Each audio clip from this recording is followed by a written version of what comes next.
a tiny little state, that's when they will know what's at stake.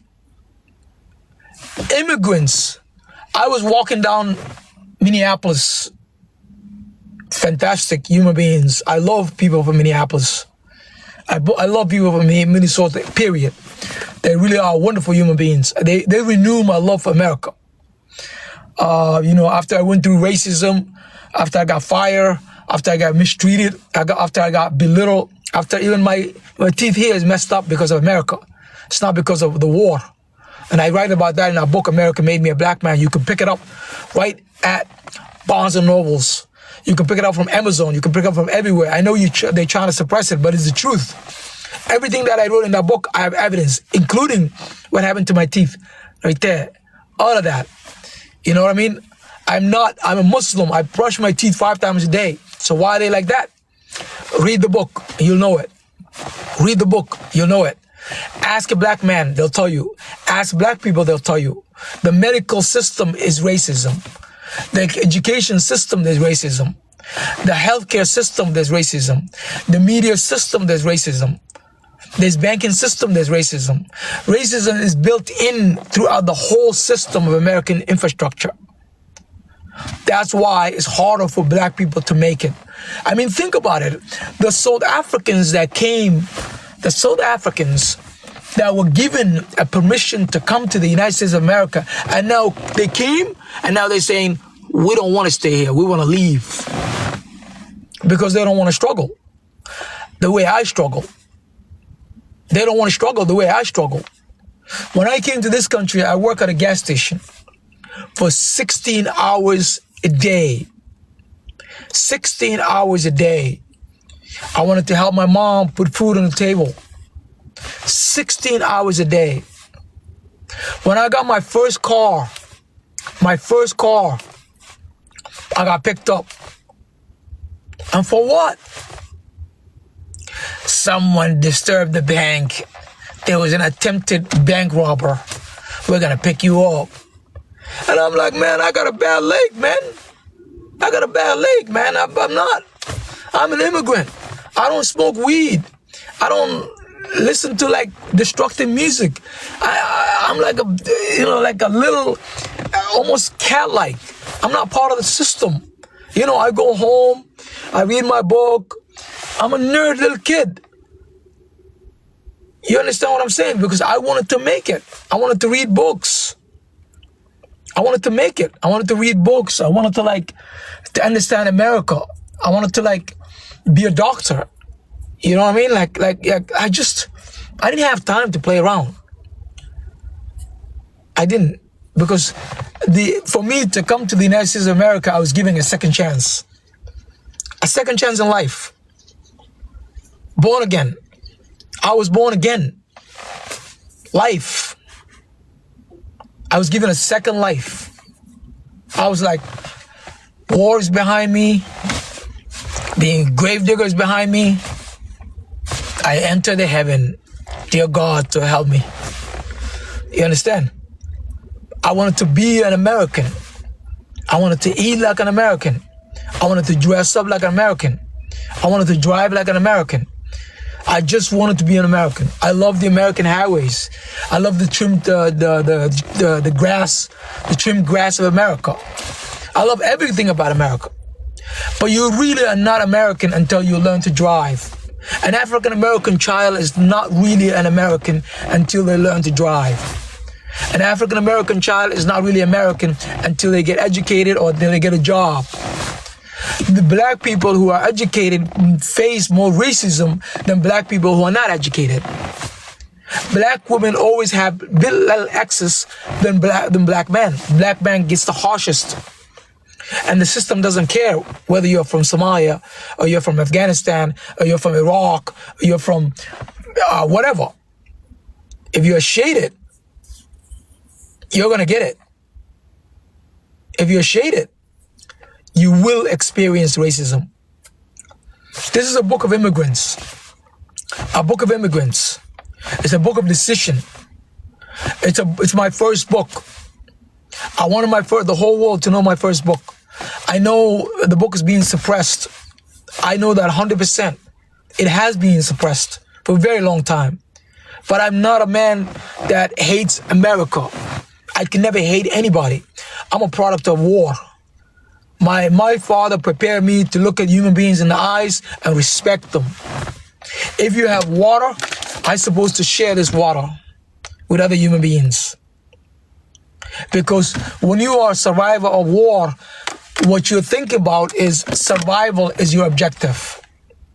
Not just survival alone, but collective survival, collective survival, collective survival. Hurt, enough war, enough tragedies. I don't want to see that no more. I don't. That's why I live my life very simply. That's why I don't hype myself up. I don't. I don't care about hyping myself up. I really don't. I care less about that. What I care about is for humanity to survive. What I care about is for people to get along. What I care about is telling the truth about what's happening in this country of ours. What I care about is telling the truth.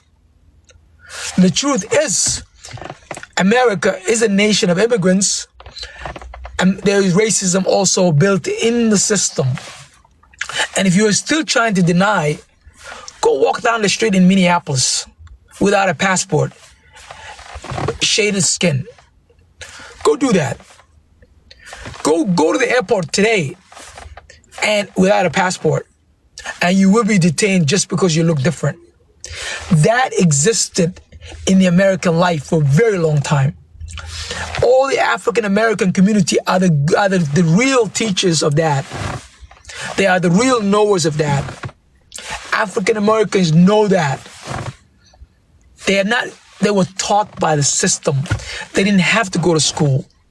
A lot of you will take a class at any school that you go into, and you will learn that America went through different phases of racism. America is this, da-da-da-da-da. None of that. You don't need none of that. To be black in America, you will learn. The system will teach you. Who taught me to be black, that I'm black? Who taught me that I am black? I was never black when I came to this country. I was never conscious of being black. Never. But now when I go to the mall, I'm always thinking about, if someone comes to me and asks me, can I help you? I'm like, no, you don't. I don't need your help. Because I already know why they ask me. I already know why they ask me. Because I know what time it is. They could just call the cops on you. Do you know how many times a cop was calling me? A man who limps, a man who survived tragedies, a man whose childhood is taken away. My child is gone. It's gone. I mean, there was a leadership class that I was taking before. And, this is like a Tufts University. And, Suffolk University. It was a year-long leadership class. So a lot of some of the famous politicians graduated from there. I was taking that class. And one time they took us to they want to take us to, they took us to retreat. And in the retreat, there's like, I don't know, to retreat. And in the retreat, there's like, I don't know. Can you hear me? Can you hear me?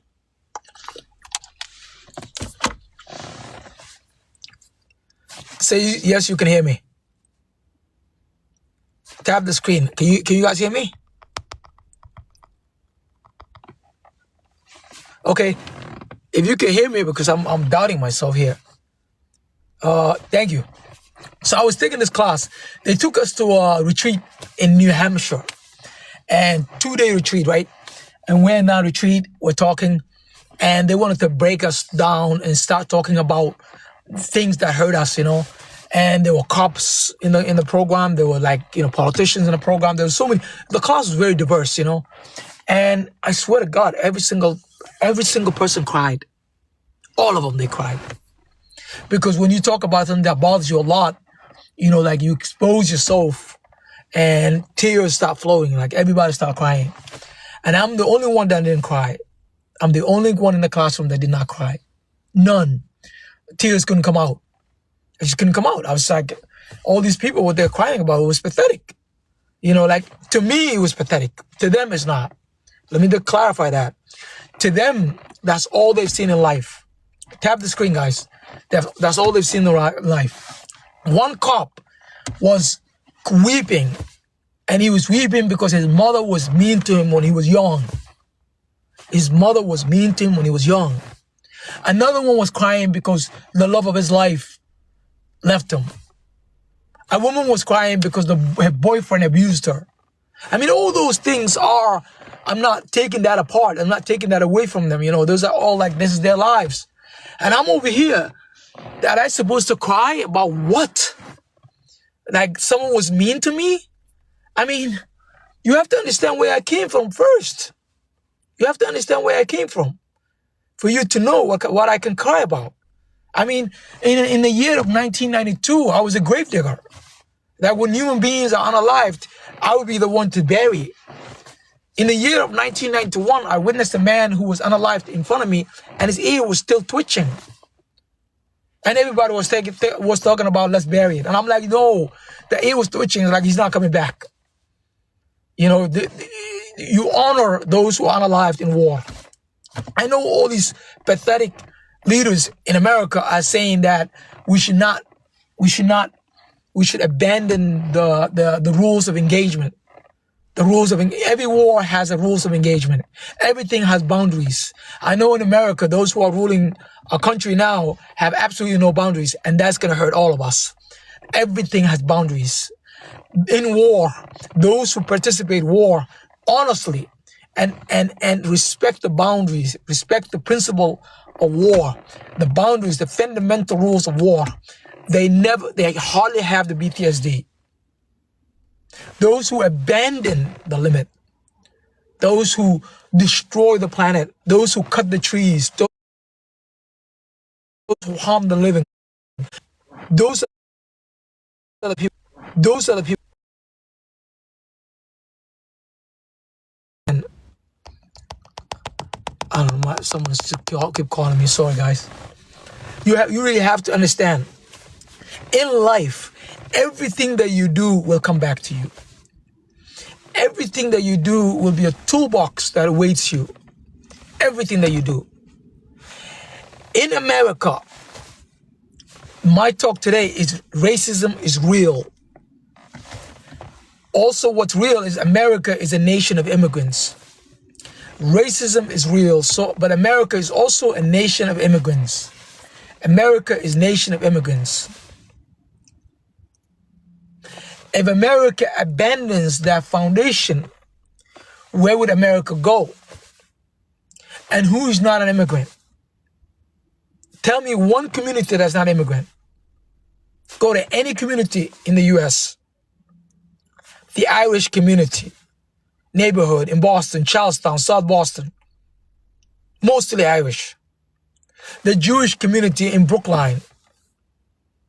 If you go to the Jewish community in Brookline, what do you see? Jewish culture. You go to the African American community, what do you see? African culture. What do you see when you go to Chinatown? Chinese culture. So a lot of these racist guys, when they tell the Somali Muslims that you're not assimilated, what does that mean? What does that really mean? Who assimilated? Tell me one culture that assimilated. One culture. America is a melting pot. You taught me that in the classroom that I took in Bedford High School. The first high school I went to.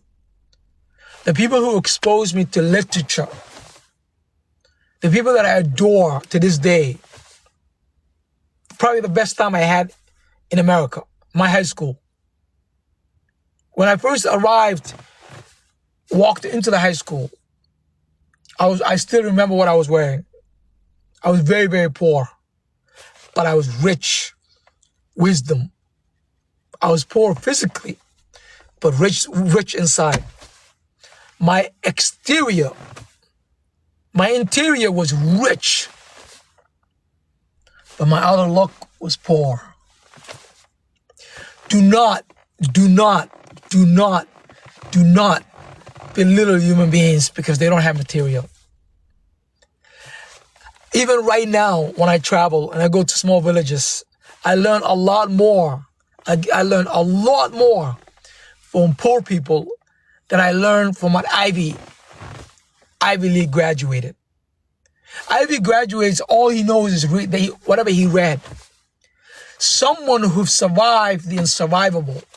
Someone who looks at life, who learned life from the elders.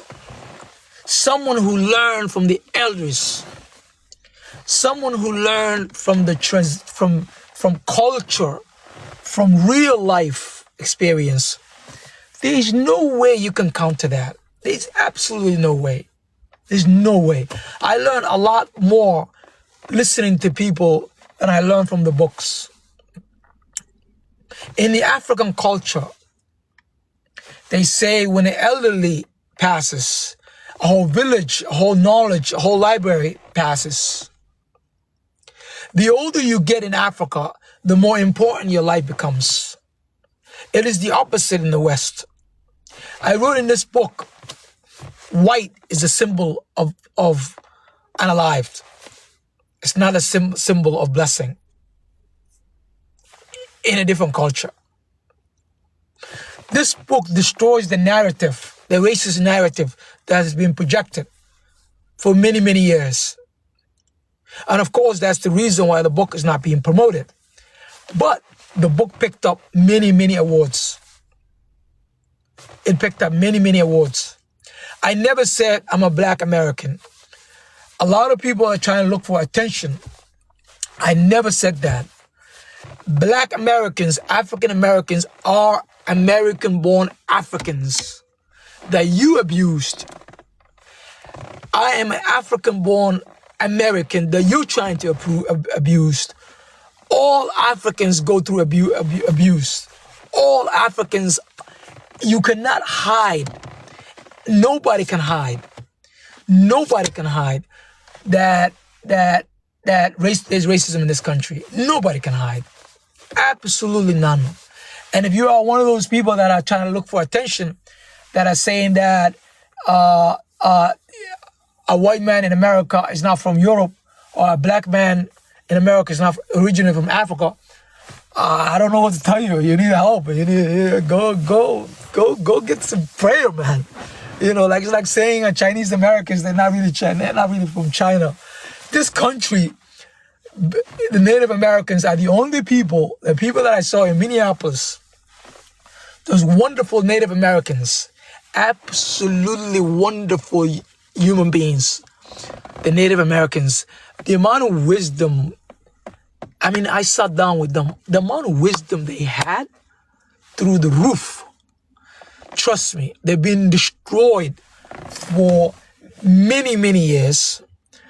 They're being systematically dismantled, for the whole machine went against them. But they're still chanting. They're still chanting. They're still hopeful. They're still, their spirit is not broken. If that's not American, if that's not America, I don't know what is. I think America, what I learned from America is, for many, many years that I stay in the United States of America, what I learned from this, that confidence of I am an American. That's something that's being dismantled right now. I am an American used to mean a lot. It means I come from a very diverse country. It's not a perfect country. America is not a perfect country. Far from it. It's one of the youngest countries in the world. It's far from it. It's not perfect. I never said it's perfect. It's very destructive in many, many ways. But America, 350 million people from different places call America home. And you'll be stupid if you don't participate and fix what's broken. Because if one house is on fire, the rest of it will be on fire. Trust me. Trust me. America now, for the last 100 years, projects herself as the America, the world. You know, the dollar now is what do you call it? The dollar is the world's savings. You know, for example, I am originally from Somalia. In Somalia, we use dollar. So if anything happens to the dollar, what happens to majority of African countries? You know, so we're all interlinked like this. We're all like that. You know what I mean? I do not support a war. I don't care if it was war in Afghanistan, in Iran. You know, count me out. Count me out. I can care less about what you say or which side you're on. I'm on the side of peace. I'm on the side of peace, just like any other veterans. The veterans do not support war. There's a reason why they don't support wars. Because they've seen it. The brother who just recently resigned, I understand why. Because once you win this war, you know war is evil. You know war is evil. You know what else is evil? Racism that you're trying to deny is evil. Evil as war. Because I have seen both. And I compared both in this book, America Made Me a Black Man, which is NAACP nominated without my effort. Which also NPR's best without my effort. That's what my book is about. All right, that's what my book is also about. War. I predict what's happening right now. Donald Trump appears in the book. Barack Obama appears in the book. A lot of these, you know, George Bush appears in the book. I remember when George Bush was trying to project that either you're with us or you're with the terrorists. Remember that? I was a college student at the time. And I remember doing a debate about it. And I remember saying that George Bush will take this country into war. He will not win. There's no winning. I knew something about war, which they did not. Majority of Americans were saying, oh my God, let's go to war. Let's go to war. Patriotism, war. Patriotism, war. We're going to conquer America, Afghanistan. We're going to conquer Iraq. You know, these are youngest stuff. It's bullshit. It's hateful. It's going to destroy you. Anything that when you project, you know, what you're projecting right now, it comes back to you. It comes back to you. In this book, I use a metaphor for two of my friends. Two of my friends. They're alive now, but they live a pathetic life. Karma came back to them. Karma came back to them. You have to know what you project, you become. Project love, longevity, and your life will thrive. Project hate, and your life will be hateful internally. You will internally be unalived. You become what you project. You become what you talk about. I'm always on the side of protecting the weak. I'm always on the side of love. Love is a long term. Hate is a short term. Love is a long term. Hate is a short term. Repeat after me. Love is a long term. Hate is a short term. You understand what I'm saying? Hate is a short term. I don't care about politics. I do not trust politicians. Politicians tell you something. They do something else. When Donald Trump was campaigning, prime example, what did he say? No more wars. Actually, of course, I never believed him because I am a knower. Because I already knew the guy. Not stupid. But he went to the mosque and he went to the church and he went everywhere. And he's like, America's addicted to war. No more wars. No more wars. And now we're looking at what?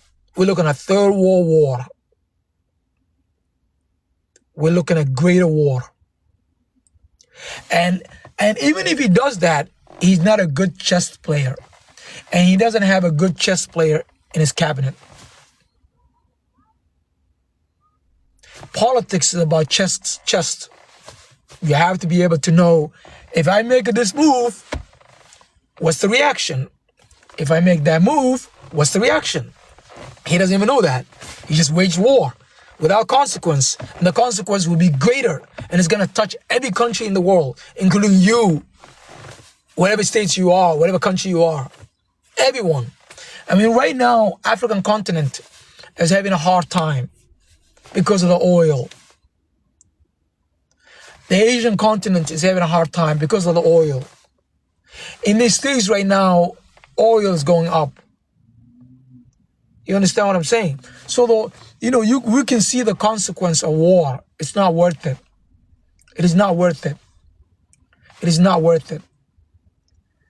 War is not the solution. War is not the solution. Peace is. Hate is a short term.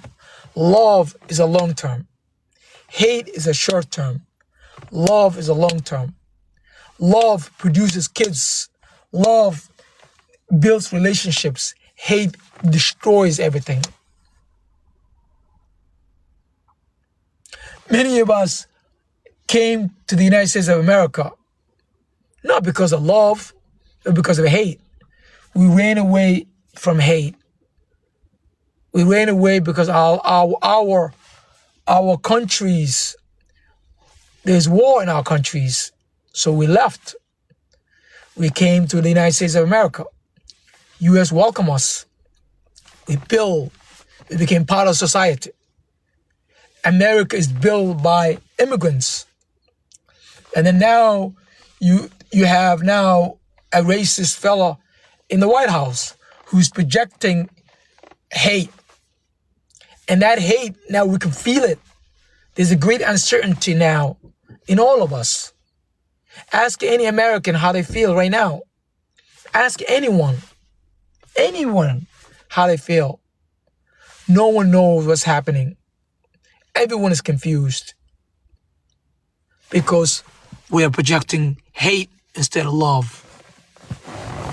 We are projecting hate instead of love. What did America project before? A beacon of hope, nation of immigrants, Silicon Valley, Harvard University, right? California Dream, Hollywood, all the tech companies. You got to understand there's so much, the branding, there's so much happening. The world, I know people who are incredibly wealthy in Africa. They want to throw that wealth away to make it to America. And I'm like, I wish I had your name. I wish I had your life, man. I wish I had your life. You got a nice car. You got nice, not even one wife, wives. You got cars. You got everything. And he's like, I would throw everything away for a passport. For an American passport. For an American passport. So why? Why is the world trying to come here? Because America branded herself, projected herself as a beacon of hope. What is at stake is that beacon of hope. But you know who's the real knower of America? African Americans. They know America. They know America. Because they know 400 years of pain. If you really want to know America, ask a black man. Go ask my barbershop. You know, my boys in the barbershop. They're going to tell you. They're going to tell you. They're going to tell you. You understand what I'm saying? They are going to tell you. So, believe it or not, there are some immigrants, African immigrants, who just arrived, who knows nothing about America, who think that there is no racism in America. There were so many stupid Africans that look like me, fresh off the boat, like yesterday off the boat, you know. and they like, oh, you should work, you get an education. There's no racism in America. I'm like, you don't even know America. What the hell are you talking about? No. And then you wait for them 10 years. And then they go to school, they get a job, and they come to you. It's like, brother, now I know what's happening. I'm like, what happened to you? I just got fired from my job, and I'm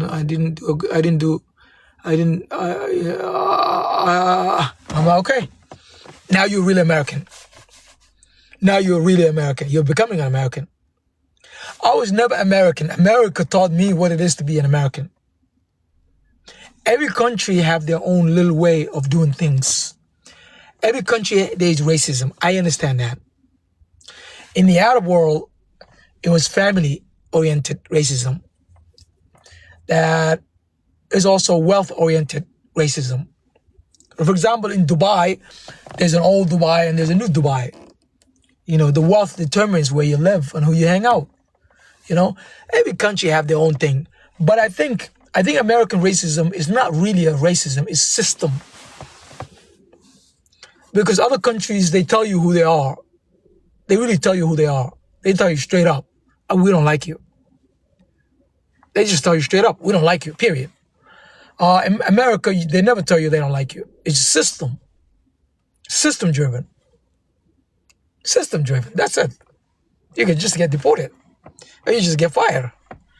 And you know why, but you can't touch. You cannot point the finger at somebody and say, hey, you, Jennifer, Michael, you're racist. You can't do that. System-driven. Prison industrial complex. Financial system. Education system. Media system. Fashion system. All these systems, racism is baked in.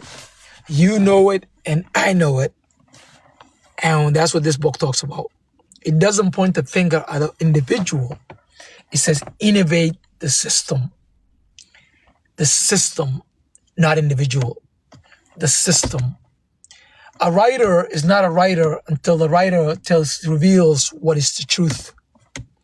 I could have written a book that lies. There are some individuals in the community who wrote a book and just wrote all kind of bullshit just to make money. I can say Africans are lazy, black people are lazy, they don't want to get a job, they're not serious, without actually going down in detail. I can talk about superficial, the TikTok stuff, the media stuff. The girl who's talking and the guy who's spewing a lot of the things from TikTok, and it arouses emotion. But all of those things are temporary. All of those things are temporary. All of those things are temporary. I didn't want to be that. I wanted to go deep, deep, deep, deep, deep. I'm highly educated.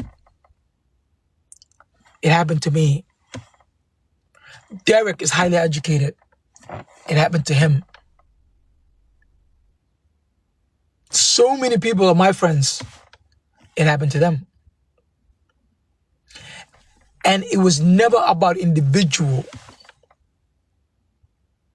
I could never say, you white person. I could never say that. It's a system. And I hate the idea of pointing a finger at a whole community. I hate that. Because I'm a product of war. Remember that. When you point the finger at a whole community, can the community all be guilty? No, they cannot. No, they cannot. Can you say that Donald Trump is now projecting policy of hate? Can you say that all white people are like him? You cannot. You cannot. The Zionist now is waging war against all Arabs. Can you say all Jewish people are with them? You cannot. You cannot. You cannot.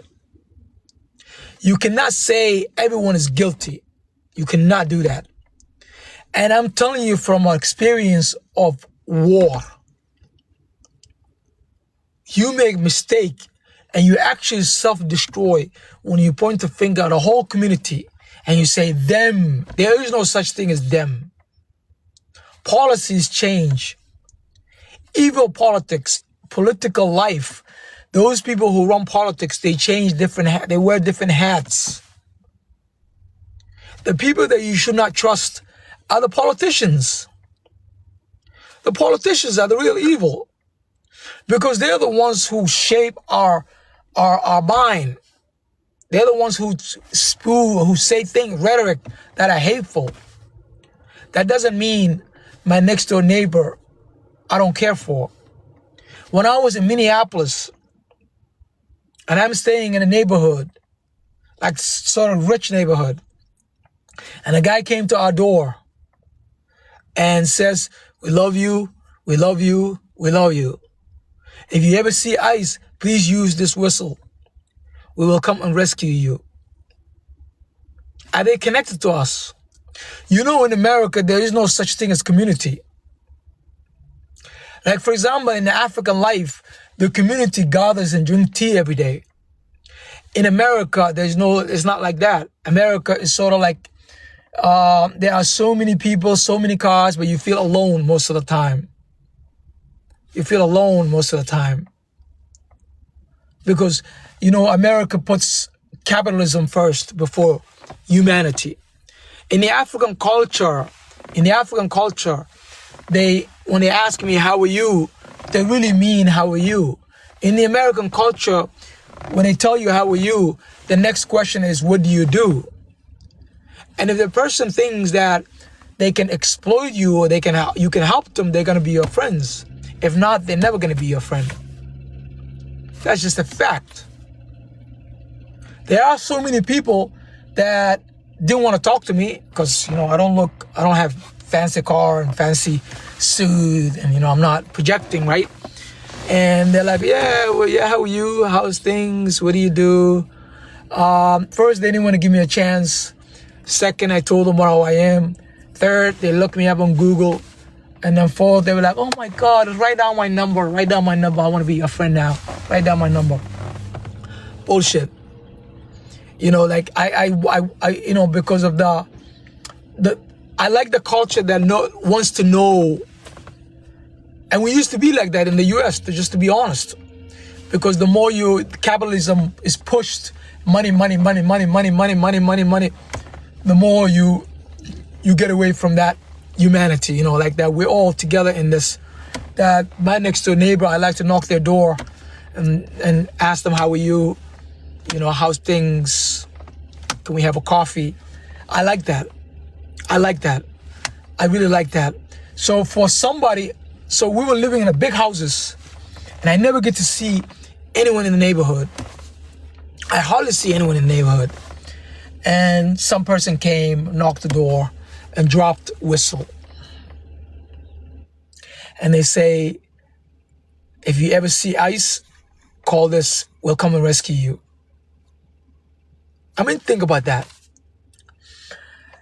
After that day, I was like, wow, many people in Minneapolis, people in Minnesota, wonderful. You make America proud, just to let you know. An African child who's gonna say it like it is, people in Minnesota, Minnesotans, you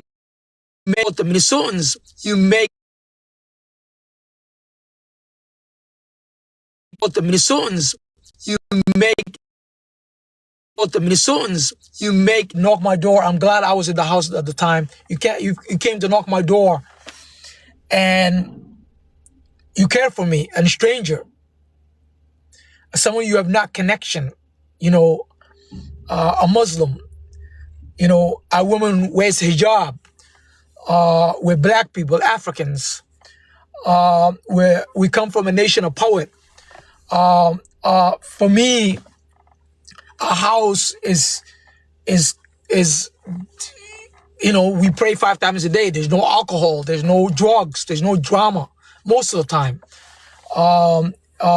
We come from a culture that expect to know your neighbor. We are expected to know our neighbor. But in this country, you're not sure if the neighbor will welcome you. for somebody who is not connected to us, their religion is not connected to us, their color, this color of the skin is very powerful in this country, is not connected to us. They came to knock our door and says, we care for you.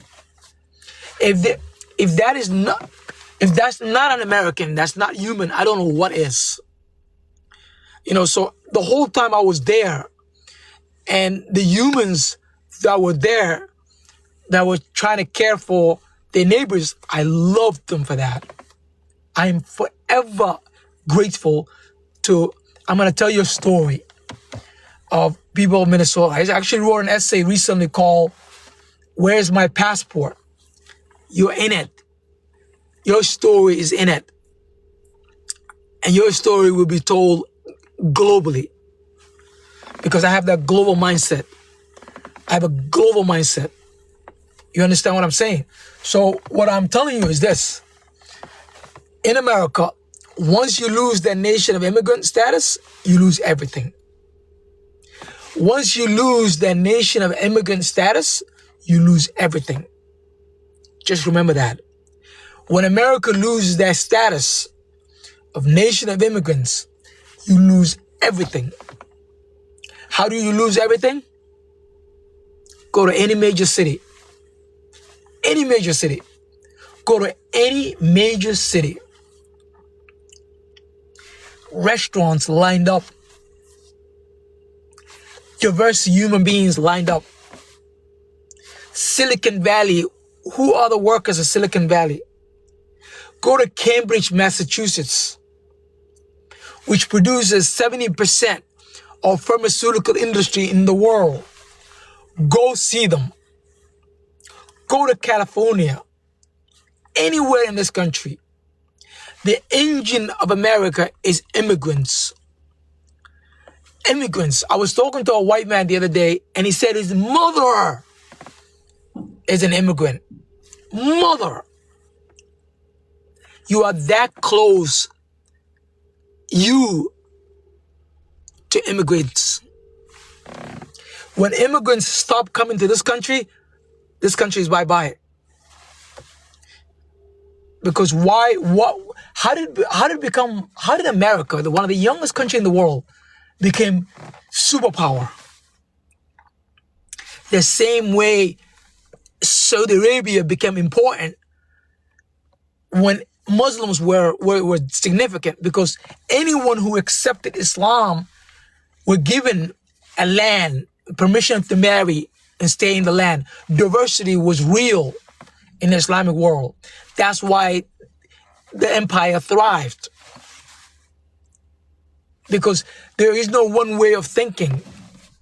In America, there is no one way of thinking. The world's thinking in America. You go to your class, any class that you go to, look at what they're teaching you. One problem, 10 ways of solving it. You go to Somalia, there's one way of thinking, one way of learning, one food, one culture. You know how boring that is? Do you know how boring that is? Why is Nairobi becoming now a real city? Nairobi in Kenya, the capital city of Kenya, is becoming competitive city. Why? Diversity. Diversity. Diversity. Diversity. Diversity.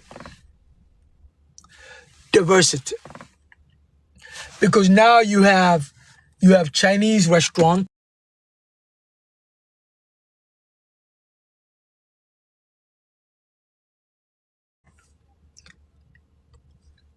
Now you can project. And a lot of human beings will see themselves going there. But when you have one way of doing things, like Donald Trump is trying to push that, keep the immigrants, you're not American. Who are you? Oh, they try to scare you. Who are you? You're not American. You're not. What is the definition of America? Who is American? If I'm not American, can my children be American? Was Barack Obama an American?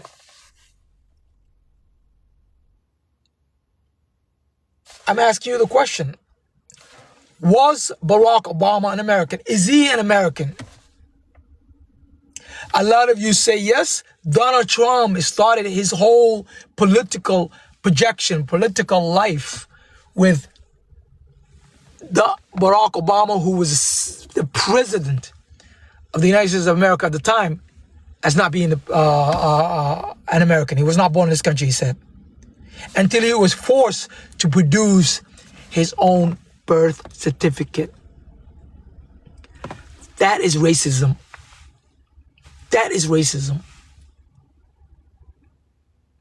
So a lot of you who deny there are no reason in this country, you're a liar. You're lying to yourself. Unless you're smoking that bullshit that America tells you when you're in a refugee camp. When I was in a refugee camp, I was told that snow can kill. That was true. The movies told me that I should be afraid of people that look like me. That was not true.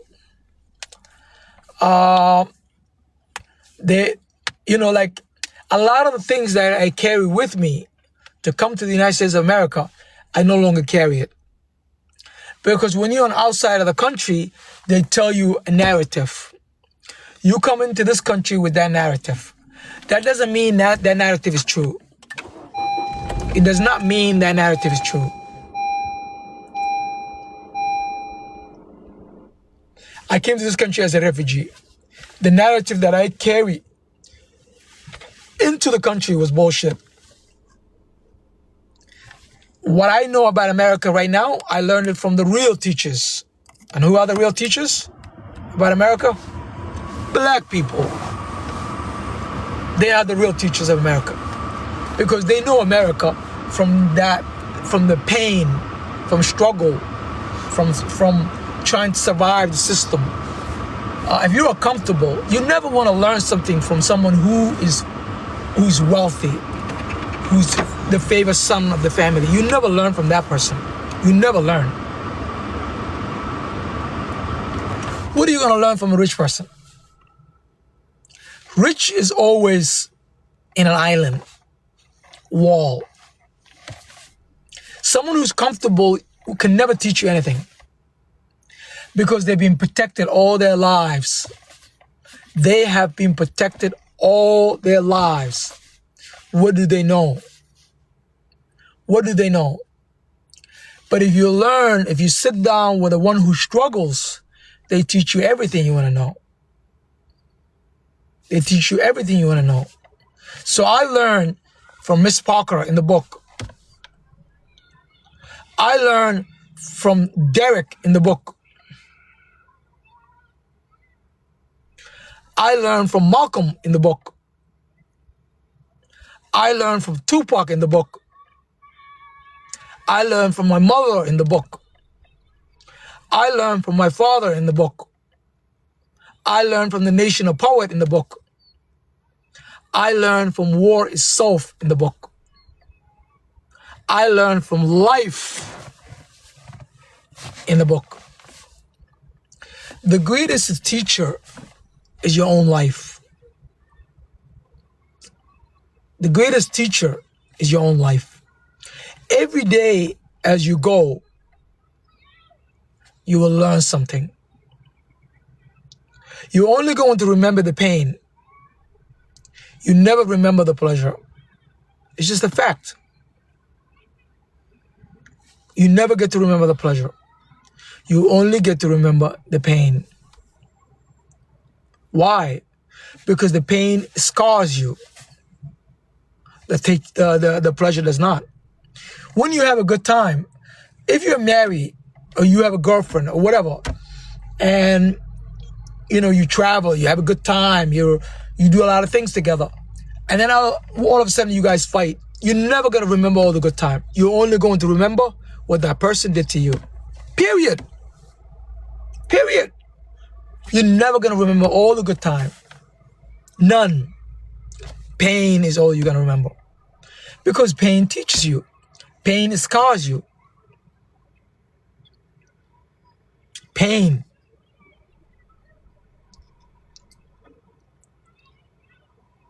That's why the one who taught me about America are the one who are the gatherer of pain, the carrier of pain. 400 years of ongoing tragedy. Black people in America. A lot of the things they told me in the year of 1993 became true. A lot of things. Miss Parker used to sit with me. She's gone now in the galaxy, in a different galaxy, the one above. She sat down with me and she said, boy, you are not African anymore. You are American. You are one of us. They will treat you the way they treat me. At the time, it was unimaginable for me to listen to her because I wanted to protect my America. You know, I really wanted to protect my America. What do I mean by that? Because when you're in Africa, you're thinking about America. America is a heaven to you. You enter the heaven. There's no way someone is going to spoil the heaven for you. There's no way. I did not want the heaven, metaphorically, America being a heaven, to be spoiled. I wanted to find out myself. I wanted to find out myself. I wanted to find out myself. So I go through the heaven. I learned how to bike in the heaven. I learned how to drive in the heaven. I drove an American highway in heaven. I got educated in the heaven. I got a job in the heaven. And then I got to find out that everything Miss Parker told me is true. So you can tell me whatever you want to tell me, but I know the heaven. The heaven exists for the some. It does not exist for everyone. You know it and I know it. And the whole world knows it because Donald Trump is a very honest guy.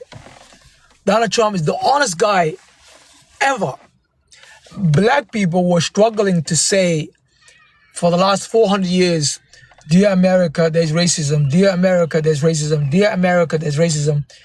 And then finally, an African child who survived everything came to this country, wrote a book, and you still rejected my book. You still rejected my book. You still rejected my book because I'm not supposed to write this book. Because you don't consider me as the ones that you abused. The system doesn't look at you as one of the abused ones. They're like, yo, you're a different black. You are a different black. I am African-born American black. No doubt about that. I'm not claiming that I have seen slavery. I've never seen slavery. My father slept with his gun, woke up with his gun. He ate, he went to war. He ate, he went to war. He ate, he went to war. That's all I've seen in my life. That's what I've seen in my life. Everything I remember of my dad is sleeping, eating, and going to war. That was my upbringing. What was my father fighting for? He was fighting for his own hood. That's all what I remember. So I'm not saying that I am an African American. No, I am an African-born American. And African Americans are American-born Africans. The system doesn't care about whether you are from Somalia, Kenya, Nigeria, Africa. They don't care about that shit. They really don't. What they care about is the pigmentation of your skin. And it's a faceless system. It's baked in. You know, you can dance around, you know, you can use your small little privilege that you have. You know, I'm not black, I'm immigrant, I'm not black, I'm immigrant, I'm not black, I'm immigrant. You know, I'm immigrant, I love you. You know, they can still give you something, you know what I mean? Like there's incentives for that. When you do those things, there's incentive. You understand? There is incentive for that. And I've seen the incentive. You know, there's a guy that I used to work with from Africa. That guy, I used to get like my skin used to crawl. The amount of lie this guy does. It was embarrassment. Human beings will respect you when you tell them the truth. This is who I am. This is what I am. I love you. I respect you as other human beings. I'm going to do my job. You'll do your job. We're both Americans. Let's get to work. You have to look people in the eyes. Because my father told me the eyes never lie. My book said the eyes never lie. Everything else ages. The eyes never age and they never lie. The eyes never age and they never lie. If you look a person in the eyes, they're going to tell you who they are. I used to work with Africans who really think they're getting they are the favorite African children in America. Lick, lick, lick, lick, lick. I love you, I love you, I love you. Give me this job. You're giving a small job. And then what happens to you? You are used against others who look like you. Are you really getting anything? Because remember, if you tell the truth, the system will come after you. If you hide the truth, your own internal organs will die. Your soul, your spirit will fight you. So either way, you're not going to win. Just listen to me again. I'm going to say it. If you tell the truth, the system will come after you. If you don't tell the truth and you don't say anything, your own spirit, your own soul will debate with each other. And they say frustration, frustration, frustration. What comes after? Depression comes after. That's why you see a lot of people who tolerate extreme racism. I had a friend. This friend tolerated 40 years of extreme racism. He used to tell me, he used to dress well. He never got paid well, but he got paid enough. He used to dress well though. And every time I tell him, man, you got to speak up, man. It's not good for you. He used to tell me, man, I'm gonna retire soon. And when I retire, I'm gonna live my life. You know, I'm gonna retire soon. And when I do retire, I'm gonna live my life. You know, he would say that over and over again. You know, he would say that over and over again. You know, keep lying to himself. One day I'm gonna get retired. One day I'm gonna retire. One day I'm gonna retire. You know. So, guess what happened to him? He tolerated 40 years of extreme racism.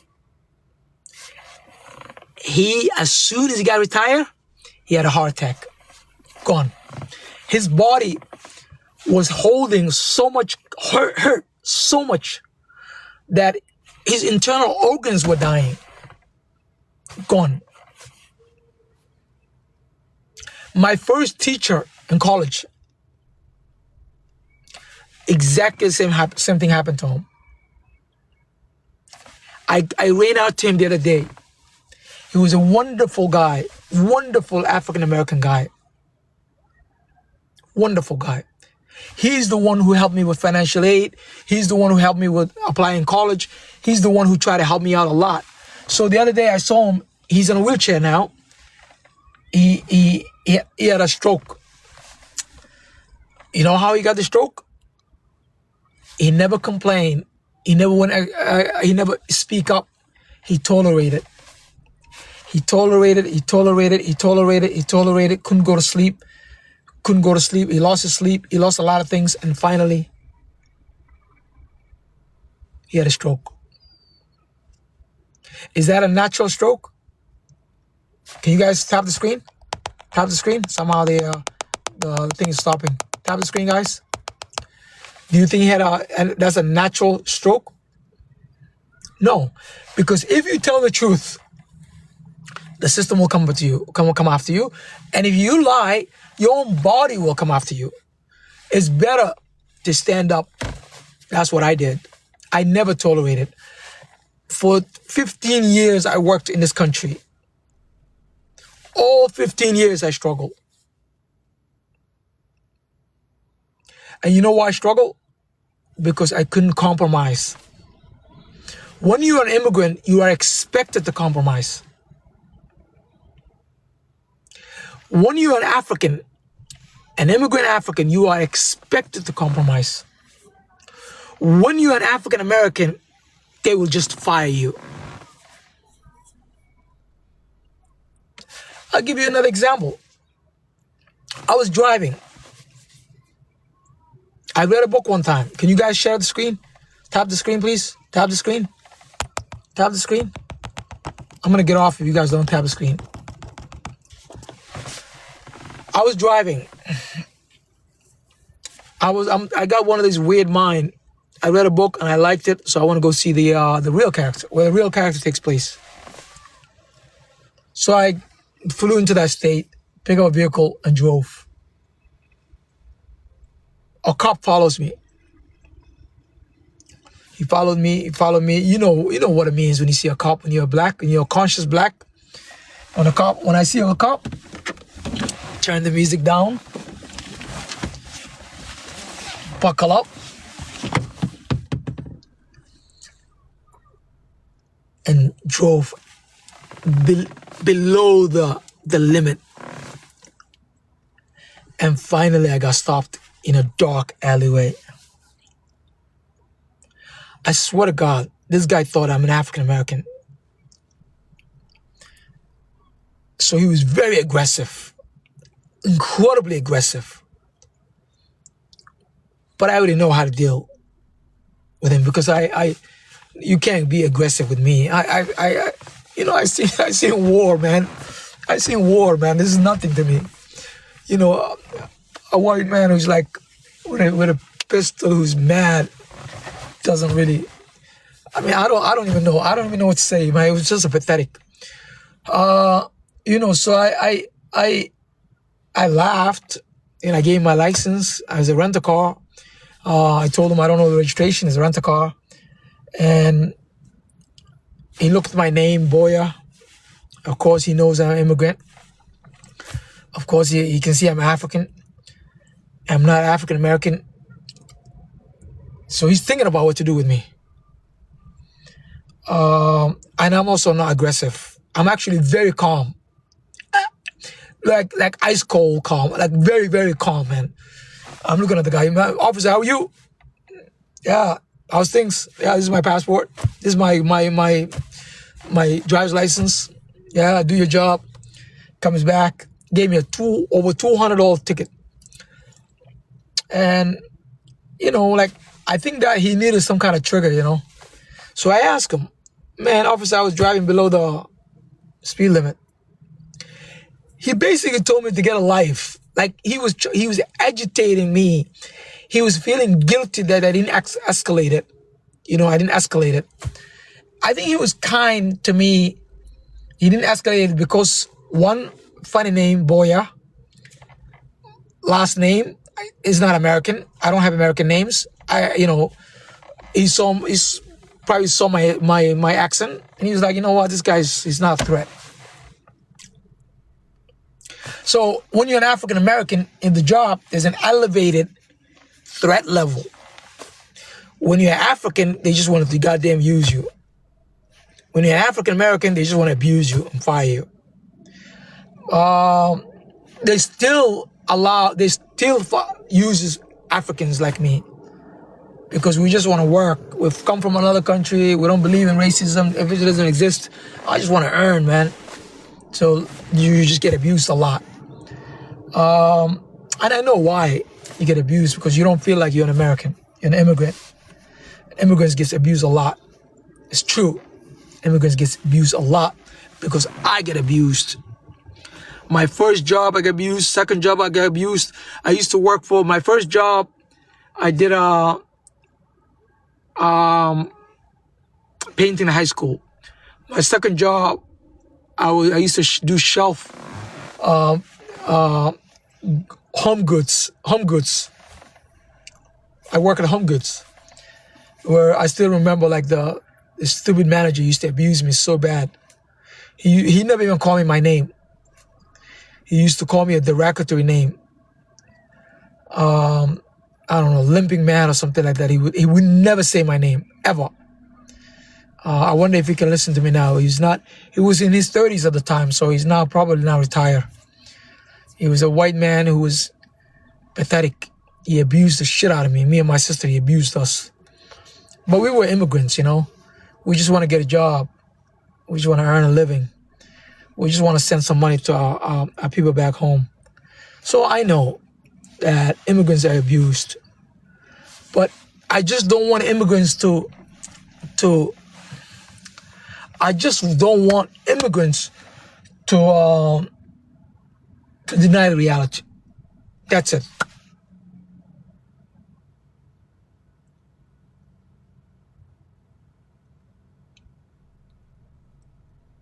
I don't know what the hell this guy's trying to get me into local Somali politics.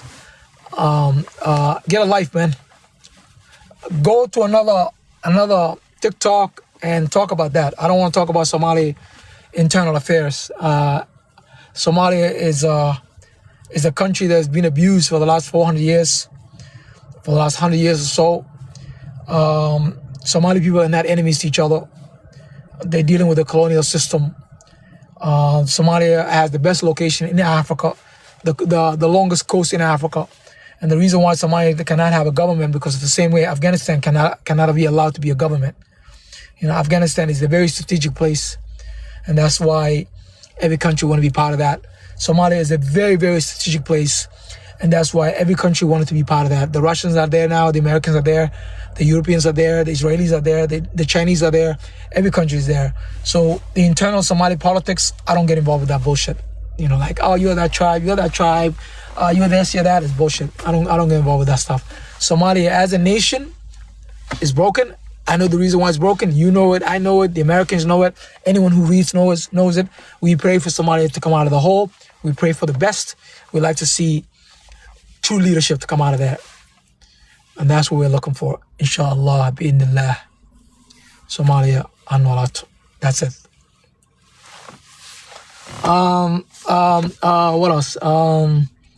I think I'm gonna get off the phone. I'm going to get off the TikTok now. My time is up. Please share this book. Share this book, and always look at the big picture. Don't look at the small picture. Look at the big picture. Okay? If you are in America and you're an American citizen, you are an American. Okay? You're an American. Consider your neighbor as your neighbor, the same way you used to get to know your neighbor in Africa. Get to know your neighbor. Do the right thing. Get educated. Don't pursue money. Pursue kindness. Don't pursue hate. Pursue love. Do not pursue demonizing a whole community. Pursue the one who's criminal. The system should go after, not a whole community. Somali Americans are not criminals. Somali Americans are not pirates. Somali Americans are Americans. Anything beyond that, anything that the old man is saying is nothing but racism. Nothing but racism. We don't believe that. We don't trust that. Somalis can teach the world about a lot of things, including nation of poetry. Why do you think this book picked up so many awards? Because it has the blood of nation of poets. It had the blood. It is sprinkled with poetry from the nation of poet. And authentic African poetry is sprinkled in the book. It adds value to the United States of America. How does it add value to the United States of America? Because the United States of America, there are multiple stories under one constitution. The American story, what beautifies the American story is because all of us are together as one nation. So wherever you are, wherever you come from, look at yourself as that. You're an American. For America to win is for you to win. So I'm not a hater. The system is what works. If the system works right, everyone is protected.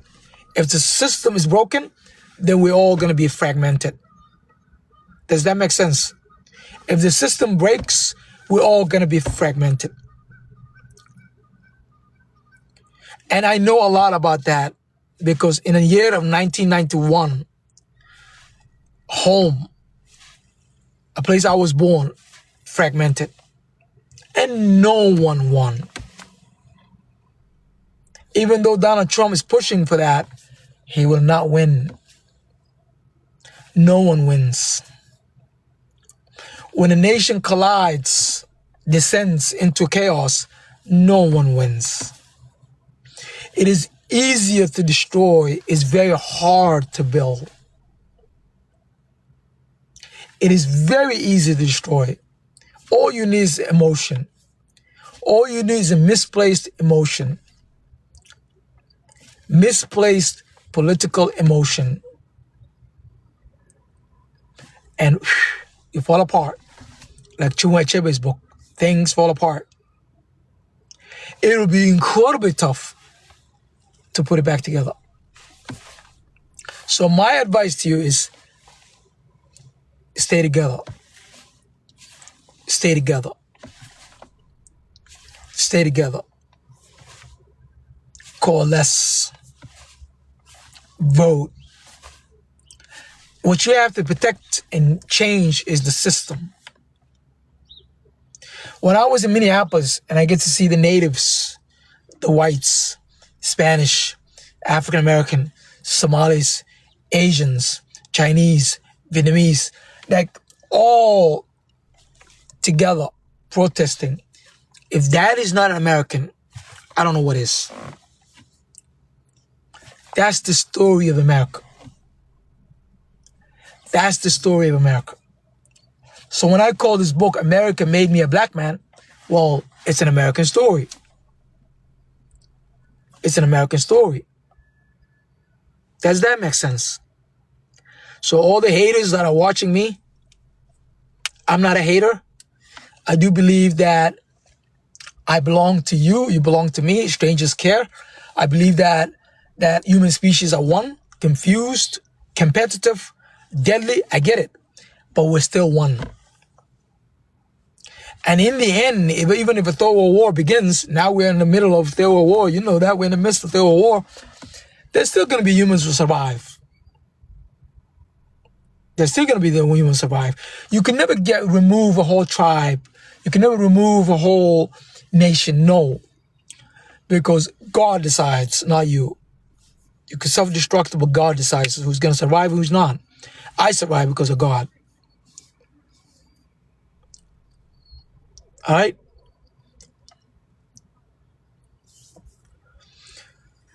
All right? That's exactly what the impact on immigrants. Any other question that you have for me before I get off? I'm addicted to coffee, so I'm going to go get a coffee. Super addicted. I only have one addiction in my life. Coffee. Caffeine.